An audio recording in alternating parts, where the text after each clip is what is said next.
Hace casi 100 años, el principal evento deportivo del mundo, los Juegos Olímpicos, eran la máxima aspiración de los deportistas, fuese cual fuese el deporte que practicaran. Eso evidentemente incluye al fútbol, que apareció en los Juegos desde 1900 como exhibición y desde 1908 siendo ya oficial y avalado por la FIFA. Sin embargo, el crecimiento en su popularidad y el hecho de que los Juegos Olímpicos de Los Ángeles 1932 no lo incluirían debido a su baja popularidad en Estados Unidos, orillaron a la FIFA a crear su propio torneo. Así es como nacería la Copa Mundial, misma que tendría su primera edición en 1930 en un territorio que para muchos era exótico, pero de donde venía el, en ese entonces, mejor equipo del mundo, Uruguay. Bienvenidos al primer capítulo del Baúl de la Copa del Mundo, donde recorreremos todo lo relacionado a la edición inaugural del Campeonato Mundial de Fútbol, desde sus orígenes, la elección de la sede, su desarrollo y por supuesto su primer campeón. Antes de iniciar te invitamos a que nos sigas en TikTok y en X, donde nos encuentras como @baulfootmex. A comienzos del siglo XX, la popularidad del fútbol a nivel global comenzó a incrementar de manera muy acelerada, lo que generaba la idea de crear un organismo regulador del deporte a nivel global.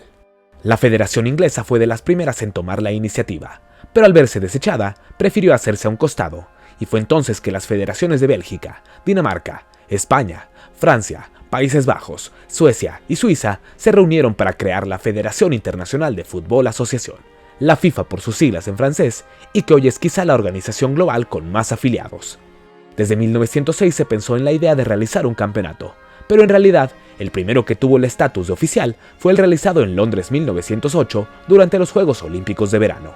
Con la unión de muchas más asociaciones miembro, la FIFA tomaba cada vez más fuerza, a pesar de haber caído en un bache tras la Primera Guerra Mundial, y para 1921 llega a la presidencia quien sería el abanderado de lo que hoy conocemos como la Copa del Mundo, el francés Jules Rimet. Con el fútbol ya consolidado como deporte olímpico, Rimet consideró oficiales tanto los eventos de París 1924 como los de Londres 1928, ambos ganados por la selección uruguaya, y que a efectos prácticos e históricos se consideran los dos primeros campeonatos mundiales. Tan es así que la Asociación Uruguaya de Fútbol los reconoce en su escudo como títulos del mundo.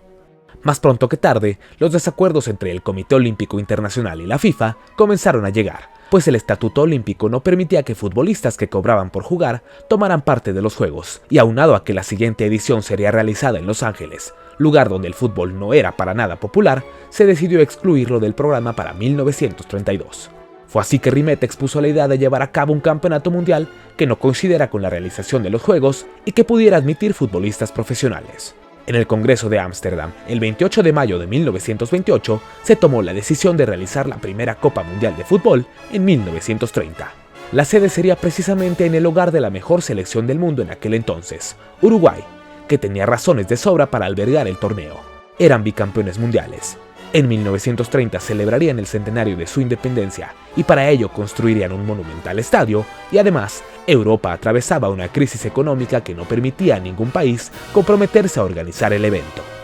La primera edición del Mundial fue oficializada hasta 1929 en Barcelona, por lo que no había tiempo para disputar eliminatorias y se tuvo que realizar una invitación abierta a todos los países miembros de la FIFA, de donde se elegirían 15 naciones, que junto al anfitrión estarían listas para disputar la primera edición del magno evento.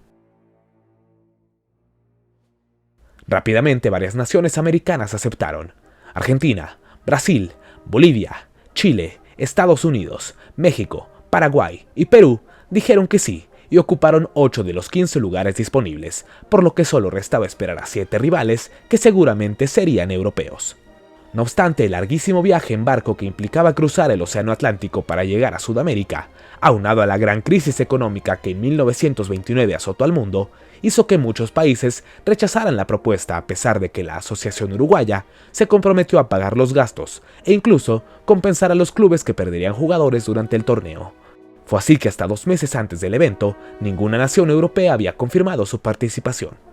La idea de Rimet se tambaleaba, por lo que utilizó sus influencias para persuadir a su nación natal, Francia, para que participara del torneo. Asimismo, pidió ayuda al rey Carlos II de Rumania para convencer a su selección, misma que fue compuesta por jugadores que no practicaban el fútbol profesional y elegidos completamente al azar por el monarca. Finalmente, el vicepresidente de la FIFA, Rudolf Seldryers, fue el encargado de convencer a Bélgica y Yugoslavia para que se unieran a los otros 9 clasificados y cerraran el número en 13 naciones, que competirían entre el 13 y el 30 de julio de 1930 para convertirse en el primer campeón del mundo. Una vez confirmado que Uruguay sería la sede del torneo, la nación oriental se propuso crear un estadio que fuese la sede para todos los partidos del torneo y que además celebrara los 100 años de la firma del Acta de Independencia.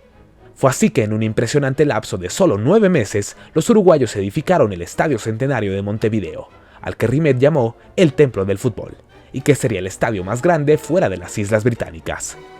Por supuesto que ya con casi todo listo, había que idear cuál sería el premio para el equipo campeón, y Jules Rimet ordenó la creación de un trofeo al artesano francés Abel Lafleur, quien en abril de 1929 entregó una representación de la diosa de la victoria Nike, que con los brazos levantados sostenía una copa octogonal. Medía aproximadamente 30 centímetros y tenía 3.8 kilogramos de plata esterlina bañada en oro, sobre una base de lapislázuli que en total hacía que el peso fuera de 4 kilogramos. El costo de aquella obra era de 50.000 francos suizos. Todo parecía estar listo para la realización del torneo, pero las fuertes lluvias que azotaron Uruguay en las fechas previas a la inauguración no permitieron que el Estadio Centenario fuese terminado a tiempo, y el comité organizador tuvo que buscar otras sedes para jugar mientras se podía utilizar el estadio. El inmueble de Pocitos y el Gran Parque Central fueron los elegidos para ser también sedes mundialistas.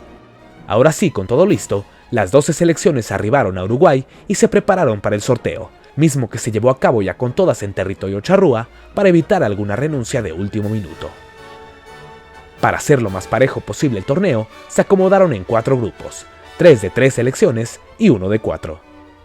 En el grupo 1 se colocaron Argentina, Chile, Francia y México. En el 2 aparecieron Bolivia, Brasil y Yugoslavia. Del 3 formaron parte Perú, Rumania y Uruguay, mientras que en el 4 convivieron Bélgica, Estados Unidos y Paraguay.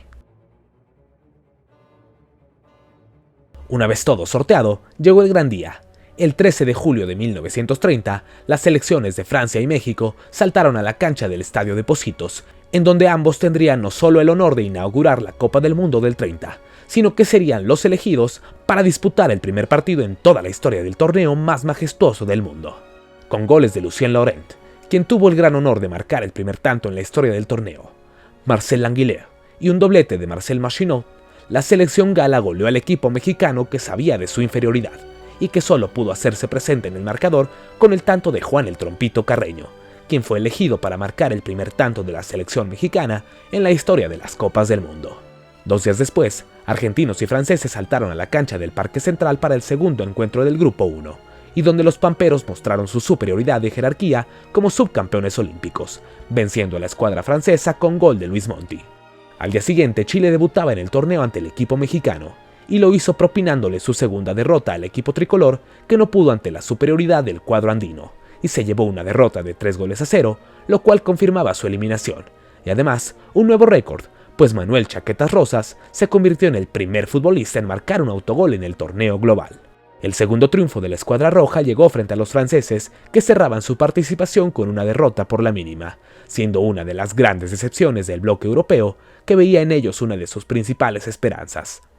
Este duelo y todos los restantes del grupo ya se jugaron en el Estadio Centenario. El mismo día, Argentina consiguió su segundo triunfo al aplastar 6-3 al equipo mexicano, que se despedía con 3 derrotas en mismo número de partidos, y gracias a sus 13 goles en contra y solo 4 a favor, se confirmó como el último sitio del evento mundialista.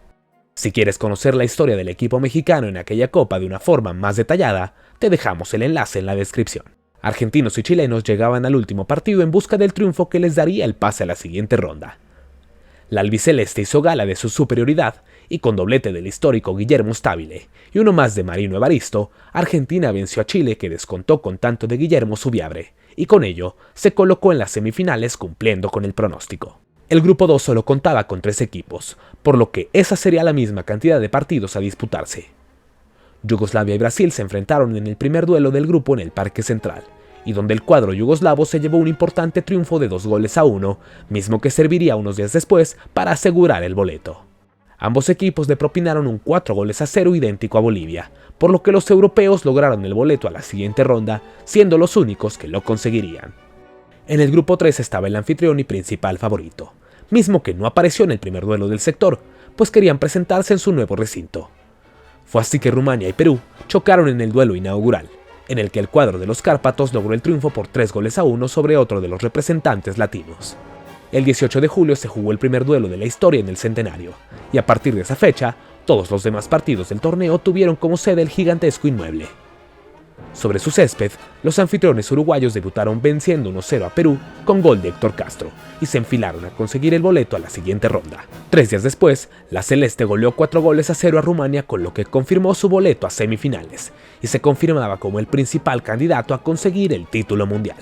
El último de los grupos debutó el mismo día de la inauguración con un cuadro estadounidense conformado casi en su totalidad con futbolistas de diferentes nacionalidades, pero que representaban al país norteamericano. Y al final se impusieron a su similar de Bélgica por 3-0, recordando por supuesto que el cuadro belga fue conformado en su totalidad por futbolistas amateur. 4 días después, los de las Barras y las Estrellas confirmaron su boleto a semifinales con otro triunfo idéntico de 3-0, venciendo al último representante latino, la selección de Paraguay. La albirroja cerró su participación venciendo a Bélgica en el último duelo y con ello finalizó en el segundo lugar del grupo. El azar colocó al cuadro argentino para enfrentarse con la escuadra estadounidense, y en la otra llave, los anfitriones uruguayos se medirían a Yugoslavia. El poco material audiovisual existente en la actualidad evita que podamos ver al pleno dichos partidos, pero lo que sí existe fehacientemente es la evidencia de que ambos duelos culminaron con idéntico marcador de 6-1 en favor de los vecinos del Río de la Plata, con lo que se citaron para disputar la primera final de la Copa del Mundo y reeditar así el duelo por la medalla de oro en los Juegos Olímpicos de Ámsterdam 2 años antes. El partido definitivo se llevó a cabo el 30 de julio de 1930 en la cancha del Estadio Centenario. Las puertas del inmueble fueron abiertas 6 horas antes del inicio del partido, y a 2 horas del puntapié inicial no cabía un alma más, demostrando que el evento había sido todo un éxito. Previo al encuentro, el famoso cantante de tangos Carlos Gardel visitó los vestidores de ambos finalistas, pero los argentinos tomaron como una afrenta que Gardel visitara primero el vestuario uruguayo, por lo que al momento de visitarles, prácticamente todos los integrantes argentinos lo ignoraron. Es historia conocida que ambos equipos querían disputar la final con su propio balón, y para evitar más conflicto, se decidió que la primera mitad se jugara con el esférico argentino y la segunda con el uruguayo. Coincidencia o no, Argentina se fue ganando al descanso 2-1, pero en el segundo tiempo, la escuadra charrúa logró darle la vuelta al partido, y con ello levantar la victoria alada plasmada en ese pequeño trofeo, y que los convertía oficialmente en el primer campeón del mundo de la FIFA. Un equipo memorable que, si nos vamos al estricto plano, logró el tricampeonato mundial, contando los 2 títulos olímpicos del 24 y el 28. José Nasazzi se convirtió en el primer capitán en recibir el trofeo mundialista, y los uruguayos plasmaron por siempre su nombre en la historia como los ganadores de la primera Copa del Mundo, un evento que al día de hoy sigue apasionando y deteniendo al planeta. Hasta aquí el video de la primera Copa del Mundo de la historia, un capítulo que abre nuestra nueva serie y que esperemos abra las puertas a que en el 2025 más gente se una a nuestra comunidad y descubra con nosotros los secretos guardados en el baúl de la Copa del Mundo.